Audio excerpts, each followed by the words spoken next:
নমস্কাৰ। আমি ভাৰতীয় এজন বেংকাৰ হিচাপে, পাব্লিক ছেক্টৰ বেংকাৰ হিচাপে আমি কেতিয়াও নিবিচাৰোঁ যে আমি নিজৰ কৰ্মৰ পৰা অব্যাহত লৈ এনেকৈ ৰাজপথত বহিবলগীয়া হৈছে। কিন্তু আজি ৰাজপথত বহিবলগীয়া যে ষ্ট্ৰাইক হোৱাৰ আজি আমাৰ হ'ল অন্তিম এটা উপায়। ইয়াৰ আগতে আমি কি হয় 2015 চনৰ পৰা আমাৰ এটা দাবী উত্থাপন হৈ আহিছে যে আমাক প্ৰতিটো শনিবাৰে আমাক বন্ধ লাগে। কিন্তু 2015 চনৰ যিটো 10th বাইপাৰ্টাছ ছেটেলমেণ্ট তাৰ জৰিয়তে আমি অল্টাৰনেট প্ৰতি শনিবাৰে আমি বন্ধ পালোঁ। আৰু সেই সময়তে আমাক ভাৰতীয় চৰকাৰে গভৰ্ণমেণ্ট অফ ইণ্ডিয়াই আমাক এছুৰেঞ্চ দিছিল যে পৰৱৰ্তী পৰ্যায়ত আমাক বাকী থকা শনিবাৰকেইটাও বন্ধ দিব। কিন্তু দেখা গ'ল যে সময়ৰ কালক্ৰমত তেওঁলোকৰ দাবী কেতিয়াও নামানিলে। আৰু ইয়াৰ বিপৰীতে আমি সদায় বেংক ইউনিয়নে আমি সদায় প্ৰতিবাদ জনাই আহিছোঁ যে সেই বন্ধকেইটা আমাক লাগে। যিহেতু আমাৰ বেংকৰ ষ্টাফৰ আজিৰ তাৰিখত ইমানেই প্ৰেছাৰ, 5 দিনৰ কাৰণে আমাৰ কাম কৰিবলৈ আমাৰ চাফিচিয়েণ্ট। আপুনি যদি গ্ল'বেল ষ্টেণ্ডাৰ্ড যদি চাই, পৃথিৱীৰ যদি বেলেগ দেশত যদি চাই, আজিৰ তাৰিখত বেংকত এইটো এটা গ্ল'বেল ষ্টেণ্ডাৰ্ড যে 5 ডে বেংকিং। আপুনি প্ৰায় প্ৰতিখন উন্নয়ন দেশ বা উন্নয়নশীল দেশ তেওঁলোকক যদি দেখা যায় যে প্ৰতিখন দেশে আপোনাৰ 5 ডে বেংকিঙে নিয়ম ফ'ল' কৰি আহিছে। আৰু তাৰ মৰ্মে আমাৰ যিটো 12 নম্বৰ যিটো আমাৰ বাইপাৰ্টাছ ছেটেলমেণ্ট, তাত তেওঁলোকে ইতিমধ্যে এগ্ৰী হৈছিলে ইণ্ডিয়ান বেংকিং এছ'চিয়েশ্যন, যে তেওঁলোকে আমাৰ যিটো দাবী সেই দাবীটো আমাৰ ফাইনেন্স মিনিষ্টাৰলৈ প্ৰেৰণ কৰিছে।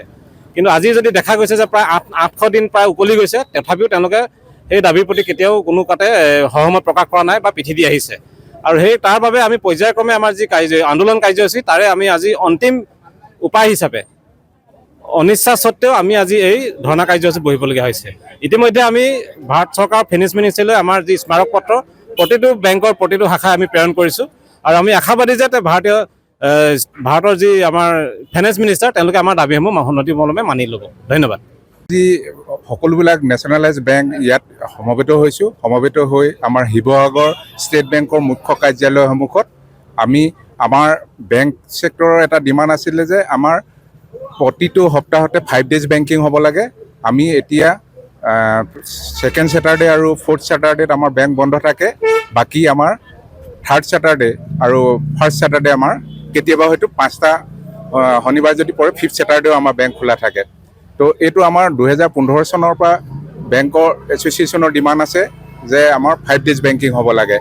আজিৰ দিনত বেংকক বাদ দি কেন্দ্ৰীয় চৰকাৰে যিমানবিলাক সংস্থা আছে, ইঞ্চুৰেঞ্চ ছেক্টৰ হওক বা ৰিজাৰ্ভ বেংক বা অন্যান্য চেণ্ট্ৰেল গভৰ্ণমেণ্টৰ যিমানবিলাক অফিচ আছে সকলোবিলাক 5 ডেজ হিচাপে চলে সপ্তাহটো। কিন্তু আমাৰ বেংকক এতিয়ালৈকে চৰকাৰে 5 ডেজ বেংকিঙৰ সিদ্ধান্তটো কনফাৰ্ম কৰা নাই।